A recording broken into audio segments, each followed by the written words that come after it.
చుట్టూ 12 గ్రామాలకు సంబంధించిన రైతులందరూ కూడా మరి ఇథనాల్ ఫ్యాక్టరీ వస్తే మాకు ఇబ్బంది అవుతుంది అని చెప్పి మీరందరూ మాట్లాడుతా ఉన్నారు. నేను కూడా సంపూర్ణంగా సమ్మతిస్తా ఉన్నా మీ మాటలతో. ఎందుకోసం అంటే ఇక్కడికి వచ్చేంత వరకు కూడా నిర్ణయించుకోలేదు. గవర్నమెంట్ అనుమతి ఇచ్చిన తర్వాత మరి రైతులు ఎందుకు గొడవ చేస్తున్నారు అనుకున్నా. కానీ ఇక్కడికి వచ్చి చూస్తే ప్రత్యక్షంగా పక్కనే ఆర్డీఎస్ కెనాల్ ఉందంటే ఈ కంపెనీ తీసుకున్న వాళ్ళ కుట్ర, ప్రభుత్వం కుట్ర ఏముంటదంటే ఇవాళ మనం అనుమతిస్తే కంపెనీ పెడతారు, కానీ రేపు పొద్దున వ్యర్థాలు ఏమున్నా కూడా ఆర్డీఎస్ లకే ఇచ్చి పెడతారు. అంతకు మించి ఇంకోటి లేదు. రెండవది, మరి హక్కుపుక్తంగా ఆ భూములు మేము కాపాడుకోవాలి అని అడిగితే మీ మీదనే ఉల్టా లాఠీ చార్జ్ చేసిందంటే ఎంత లెక్కలేని తనము, ఎంత బలుపు, ఎంత అధికార దాహం అన్నటువంటిది మనకు అర్థమవుతా ఉన్నది.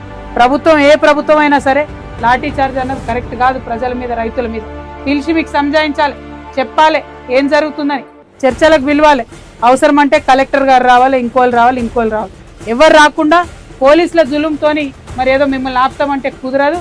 ఇది ఎడ్డిగుడ్డి తెలంగాణ కాదు, అన్ని తెలిసిన తెలంగాణ. ఇప్పుడు అంతకుముందు లాగా లేం. మనం తెచ్చుకున్నాం తెలంగాణ కొట్లాడి. తెలంగాణ తెచ్చుకున్న వాళ్ళం ఈ కంపెనీ రద్దు చేయడం పెద్ద లెక్క కాదు. కాబట్టి ఖచ్చితంగా ఈ కంపెనీ రద్దు చేద్దాం.